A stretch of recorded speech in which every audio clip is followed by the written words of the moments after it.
Degree అందరూ ఇస్తారు. Career కి క్లారిటీ ఇచ్చేది మాత్రం కాన్ఫిడో. బెస్ట్ యూనివర్సిటీ సీట్ తో పాటు సెటిల్ అయ్యే స్కిల్ కూడా గ్యారంటీ.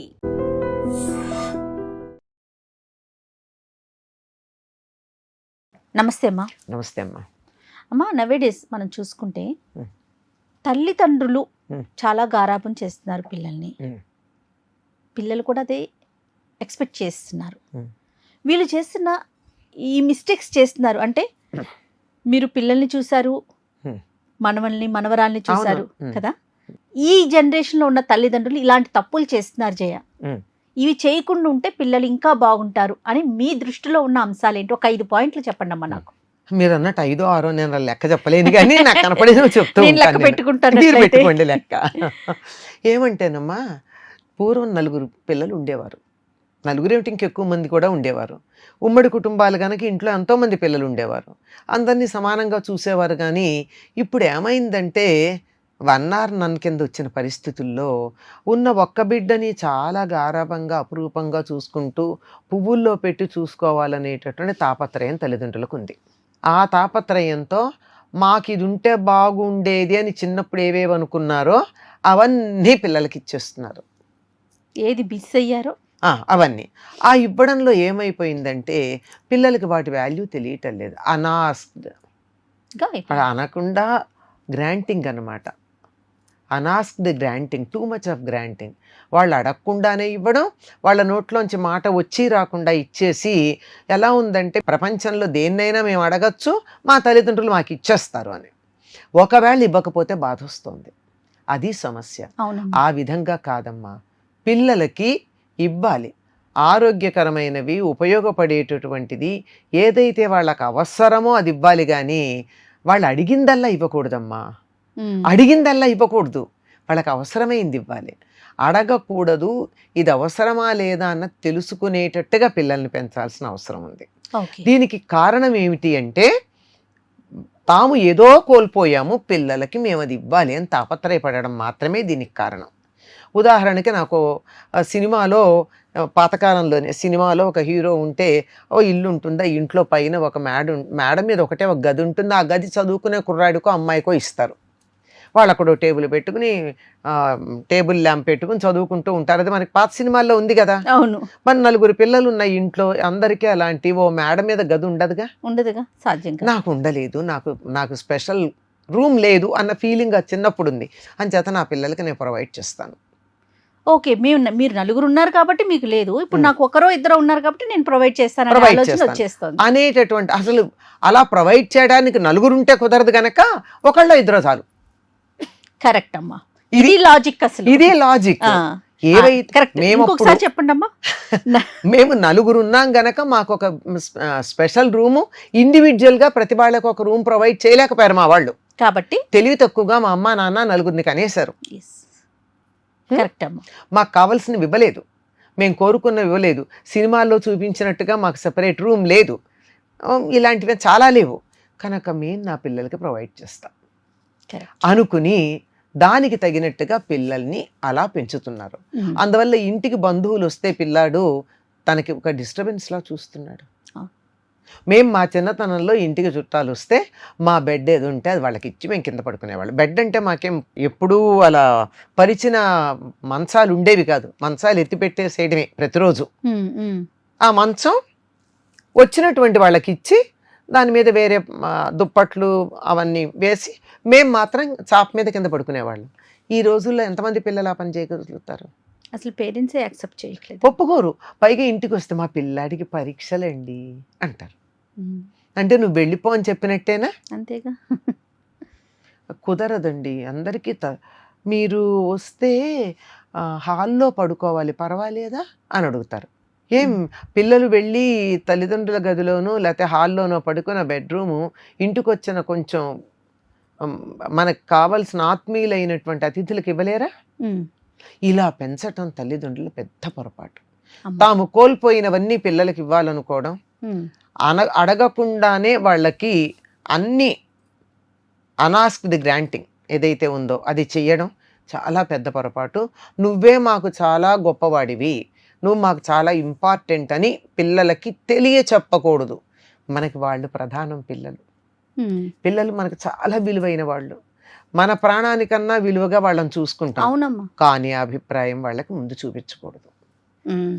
నువ్వు మాకు మాత్రమే విలువైన వాడివి, ప్రపంచానికి కాదు, ఆ సంగతి చెప్పాలి. You are so important to us, only to us, not to the world. నువ్వు కొంచెం జాగ్రత్తగా ఉంటావు. ప్రపంచంలో నువ్వు 1 among crores, you are the only one to us. ఈ సంగతి వాళ్ళ మనస్సులకు ఎక్కేటట్టుగా చెప్పాల్సి ఉంది.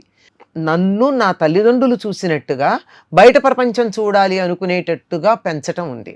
అలాంటిది ఎలా ఉంటుందంటే, మనం బాగానే చూసుకోవచ్చు మన పిల్లల్ని, కానీ పక్క వాళ్ళ దగ్గరికి వెళ్ళినప్పుడు, ఇతరులతో వెళ్ళినప్పుడు, ఇతర పిల్లలతో వాళ్ళు ఆడుకుంటూ చిన్న చిన్న తేడాలు వచ్చినప్పుడు నా కొడుకు తప్పే చేయడని మాట్లాడే తల్లిదండ్రులను చూస్తాం. తప్పు వాడిదే, వాళ్ళకి తెలుసు. అలా చేయకూడదు కదా. అనవసరంగా వాళ్ళని తప్పు చేసినప్పుడు సపోర్ట్ చేయకూడదు. తప్పు చేస్తే తప్పు అని చెప్పాలి. ఇది చాలా ప్రధానమైనటువంటి విషయం. నువ్వు మాకు చాలా ముఖ్యం, కానీ ప్రపంచానికి కాదే. ప్రపంచమంతా నిన్ను ముఖ్యం అనుకునేటట్టు నువ్వు ప్రవర్తించు. నీకేదన్నా వస్తే ప్రపంచం బాధపడాలి, అయ్యో ఫలానా వారికి అలా అనారోగ్యం వచ్చిందని అందరూ ప్రార్థనలు చేసేటట్టు ఉండాలి. అంతేగాని నేను ముఖ్యం, మీరంతా నా కోసం చూడండి ఎందుకు చేస్తారు? ఇప్పుడు ఉదాహరణకి నరేంద్ర మోడీ గారికి ఒక తుమ్ము వచ్చిందంటే మనం అందరం బాధపడతాం. అలా ఉండాలి. అంతేగాని నాకు తుమ్ము వచ్చిందని ప్రపంచమంతా బాధపడాలని నేను ఎక్స్పెక్ట్ చేస్తే ఇక్కడ కూర్చుంటే నా ప్రవర్తనలో మార్పు లేకపోతే ఏం బాగుంటుంది? కనుక ఈ విషయం వాళ్ళకి తెలియచెప్పాలి. నువ్వు మాకు మాత్రమే ముఖ్యం. ఓవర్ ప్యాంపరింగ్ అంతేగా. చాలా గారాబం, అతి గారాబం గమనిస్తున్నారు ఎక్కువగా మీరు? చాలా గమనిస్తున్నానమ్మా. పిల్లలు మాట్లాడుతూ ఉంటే, నువ్వు పెద్దవాళ్ళు మాట్లాడుతున్నప్పుడు నువ్వు కల్పించుకోకూడదు అనే సంగతి పిల్లలకి చెప్పాలి. కానీ ఈ రోజుల్లో పెద్దవాళ్ళు మాట్లాడుకుంటుంటే పిల్లలే వచ్చి ఇంటర్ఫియర్ అవుతున్నారు. మా వాడి ఇంతేనండి అని చెప్తారు. తప్పు కదా. పెద్దలు మాట్లాడుకుంటూ ఉన్నప్పుడు పెద్దల విషయాల్లో పిల్లలు కల్పించుకోకూడదు, అస్సలు మాట్లాడకూడదు. అడిగిన దానికి మాత్రమే సమాధానం చెప్పేటట్టుగా ఉండాలి. అసలు వీలైతే పెద్దవాళ్ళు మాట్లాడుకుంటూ ఉంటే పిల్లలు అవతలకి వెళ్ళిపోవడం సరైనటువంటి పద్ధతి. ఆ దరిదాపుల్లో ఉండకూడదు. ఎన్నో విషయాలు ఉంటాయమ్మా, పిల్లలకి తెలియకూడని ఉంటాయి. చాలా జాగ్రత్తగానే ఉండాలి. ఇలాంటివి ఏమి మనం పాటించకపోవడం వల్ల పిల్లలు సరైనటువంటి దారిలో లేకపోతున్నారు. అందరికీ నేనే సెల్ఫ్ సెంటర్డ్గా తయారవుతున్నారు. నీ అభివృద్ధి నువ్వు చూసుకోవాలి. నీ ఆరోగ్యం, మానసిక ఆరోగ్యం, నీ చదువు, నీ పురోభివృద్ధి అంతా కరెక్టే. కానీ దానికోసం ఇతరులను బలి చేయకూడదు కదా, పక్క వాళ్ళని కూడా గమనించాలి కదా. ఇంకా ఎలాంటి మిస్టేక్స్ చేస్తున్నారమ్మా తల్లిదండ్రులు? ముఖ్యంగా మేజర్గా అనుకుంటే వాళ్ళకి చాలా లగ్జూరియస్ లైఫ్ అలవాటు చేస్తున్నారు. మా కోరిన కోరికలన్నీ తీరుస్తున్నారు. అవి కూడా లగ్జూరియస్. ఇప్పుడు మనకి బలవర్ధకమైన ఆహారం తినాలి, చదువుకోవాలి, ఏదైనా వస్తువులు చదువుకు సంబంధించినవి ఏది అడిగినా ఇవ్వాలి. అవి కాకుండా 15-16 ఏళ్ల కుర్రాళ్ళని తల్లిదండ్రులు కుర్రాళ్ళు ఒక టీమ్గా తయారయ్యి మేము విహారయాత్రకు వెడతామంటే తల్లిదండ్రులు పంపించడం ఏంటో మనకు అర్థం కాదు. అవునమ్మా, ఎన్ని ప్రమాదాలను చూస్తా ఉన్నామమ్మా. కడుపుకు రగిలిపోతా ఉంది. ఎంత ఆ వయస్సులో ఎవరి ప్రొటెక్షన్ లేకుండా, పెద్దవాళ్ళ యొక్క ప్రొటెక్షన్ లేకుండా మేము వెళ్తాము, గోవాకి వెళ్తున్నాము, అక్కడికి వెళ్తున్నాము, వాళ్ళు వెళ్ళే ప్రదేశాలు ఫ్రీక్వెంట్గా నేను వింటున్న ప్రదేశాలు, అక్కడికి వెళ్తున్నాము.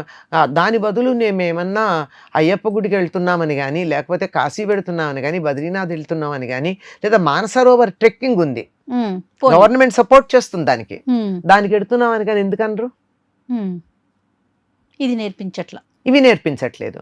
కనుక పిల్లలకి ఒక భద్రతాభావం, బాధ్యత తెలిసేటట్టు పెంచాలి. బాధ్యత తెలియటల్లా. సాధారణంగా ఎలా ఉంటే బాగుంటుందంటే, ఇంటికి వచ్చారనుకోండి ఎవరైనాను, వాళ్ళతో ఎలా నమస్కారం పెట్టడం నేర్పించాలి, వాళ్ళతో మర్యాదగా ప్రవర్తించడం నేర్పించాలి, రాగానే మంచినీళ్ళు తాగుతారా అని అడగడం నేర్పించాలి. ఇవన్నీ పిల్లల చేత చేయించాలి పెద్దవాళ్ళు. మా వాడు చెయ్యడండి, మొహమాటస్తుడండి, చదువుకోవాలండి అని మనమే చెప్తామే. అవును. అట్లాంటప్పుడు వాడు ఏం బాగుపడతాడు? అసలు వాళ్ళకి మనం ఏమన్నా మన సంస్కృతి గురించి చెప్పామా? ఈ పాయింట్ అడగదలుచుకున్నాను, మీరు అదేమన్నారు. ఒక సంస్కృతి గురించి చెప్పామా? రోజు లేవగానే స్నానం చేసి దేవుడికి దండం పెట్టుకోవాలని నేర్పించామా? కనీసం 1-2 దేవుడి స్తోత్రాలు నేర్పించామా? నమస్కారం పెట్టడం నేర్పించలేదు కదా మనం. ఇంటికి ఎవరన్నా వస్తే మీ నాన్నగారు ఉన్నారా అంటే లేరు అని చెప్పి తలుపేస్తాడే కానీ మీ పేరు ఏమిటండి, ఎందుకు వచ్చారండి, నాన్నగారు ఫలానా టైంకి వస్తారండి అని చెప్పేటటువంటి పిల్లలు ఎంతమంది ఉన్నారు? చాలా తక్కువ అమ్మా. అంటే ఏం నేర్పిస్తున్నాం మనం? అంటే నేను, నాది, నాకు కావాల్సింది, నా సుఖం, నా ఆనందం, ఇంతకు మించి దాని నుంచి బయటికి రావడం అన్నది వాళ్ళకి అలవాటు లేకుండా అయిపోయింది. అది పేరెంట్స్ చేసిన మిస్టేక్స్ ఏనంటారా? 100కి 100 పాళ్ళు తల్లిదండ్రుల దోషం. నేను కొంతమందిని చూశానమ్మా, చక్కగా పిల్లల చేత 9-10 ఏళ్ళు రాగానే వాళ్ళ చేత టీనో కాఫీనో పెట్టిస్తారు. మంచినీళ్ళు ఫిల్టర్స్లో పట్టించి ఫ్రిడ్జ్లో పెట్టడం, ఇవన్నీ వాళ్ళ బాధ్యతలుగా చెప్పిన పేరెంట్స్ని చూశాను నేను. నాకు చాలా ఆనందం అనిపించింది. వాళ్ళు సరిగ్గా పెట్టకపోవచ్చమ్మా, వాళ్ళ పిల్లలు టీ పెడితే బాగుండదు, కాఫీ చేస్తే బాగుండదు, ఇట్స్ ఓకే, బట్ నేర్చుకుంటున్నారు కదా. పిల్లలకి పనులు నేర్పించాలి, బాధ్యత తెలియచెప్పాలి. వాళ్ళు అడిగింది ఇవ్వడం కన్నా, ఇదిగో మాకు ఇంత జీతం వస్తుంది, ఇంత ఖర్చు ఉంది, ఈ బడ్జెట్ ఇలా ఉంది, తర్వాత మేము పై నెలో అదో ఈ నెలకింత సేవ్ చేసి నీ కోరిక తీరుస్తామని చెప్పాలి. సంపాదన ఎంత కష్టమో తెలియచెప్పాలి. ఇవేమీ చెప్పట్లేదమ్మా. నెత్తి మీద దేవతల్లాగా చూసుకుంటున్నారు పిల్లల్ని. మాత్రం బాగా పెట్టుకుంటున్నారు. అదే వచ్చిన ప్రాబ్లం. ఇప్పుడు ఎంత ఎక్స్పెక్టేషన్స్ పెట్టుకుంటున్నారంటే, వాళ్ళని సుఖపెడుతున్నాం మనం, బాగుంది, వాళ్ళు సుఖపడడం మా జన్మ హక్కు, ఎదుటి వాళ్ళు కష్టపడ్డా మాకేం సంబంధం లేదు అన్న స్థాయిలో ఉన్నారు.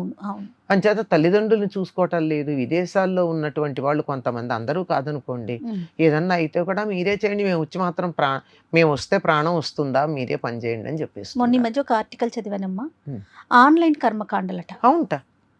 అవును, ఎంత బాధ అనిపించింది. అదే కదా, ఆ పని మీరే చేయండి మేము చూస్తాం, అది వాళ్ళు చెప్పేది. అంతే అదే దాన్ని. మరి ఇలా చెప్పేటటువంటి పరిస్థితి ఎందుకు వచ్చింది అంటే, you are important to me, not only to me, you are the important person, అంతే. అందులో తల్లి లేదు, తండ్రి లేదు, ఇంకెవరూ లేదు. ఇలా పెంచకూడదమ్మా. ప్రేమాభిమానాలు ఉండేటట్టు, బాధ్యత తెలిసేటట్టు పెంచాలి. తప్పకుండా చిన్నప్పటి నుంచి అలవాటు చేయాలంటారా? ఈ బాధ్యత అనేది వాళ్ళకి ఏ వయసు నుంచి మనం చిన్నప్పటి నుంచి చెప్పచ్చు. ఉదాహరణకి ఏడాది వచ్చింది, నడవడం మొదలు పెట్టారు, చెప్పులు వేసుకుంటాడు, చెప్పులు అక్కడ పెట్టినా అన్న అండర్ నేర్పిస్తే చాలదా? కరెక్ట్.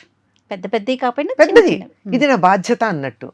లేదా టవల్తో తుడుస్తాం, తుడిచాక వాడితో తీసుకెళ్ళి అక్కడ పెట్టినా అన్న మంచం మీద వేయకూడదని చెప్పలేమా? చెప్పచ్చు. 2 ఏళ్ళు వచ్చిన పిల్లాడి చేత 2 ఏళ్లకు మనతో చేయించుకోడు కదా, అప్పుడు వాడి చేత 2 ఏళ్లకటి కాఫీనో పాలో ఇస్తాం గ్లాస్, సింక్లో వేయినా అన్న అని చెప్పలేమా? అక్కడి నుంచి మొదలవుతుంది. రైట్. చిన్నది. అవునమ్మా. 5 ఏళ్ళు వచ్చాక టేబుల్ మీద భోజనం చేస్తూ ఉంటే పిల్లలు, పెద్దవాళ్ళందరూ ప్లేట్లు తీస్తుంటే పిల్లలు తీస్తుంటే తల్లి అంటుంది తీయకురా అని. ఎందుకు అంటే, వాడు మజ్జిగ చేత్తో తీస్తాడు, టేబుల్ అంతా అంటుతుంది.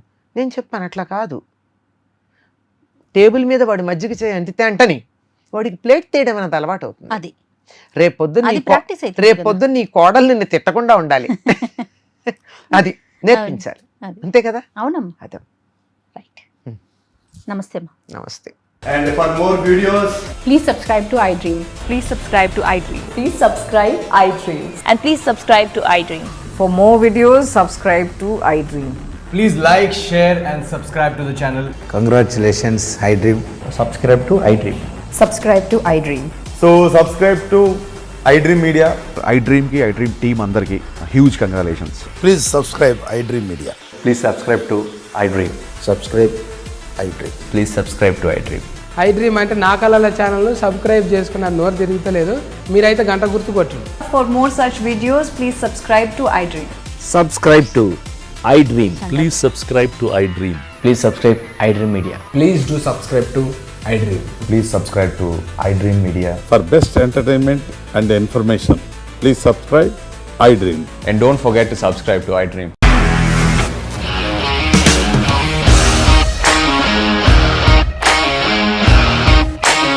ఇండస్ట్రీలో కమిట్మెంట్ ఇష్యూస్ వస్తే నీకు కూడా వచ్చినట్టు మార్నింగ్ తీసుకెళ్ళాలంటే కొట్టి పడేసాడు.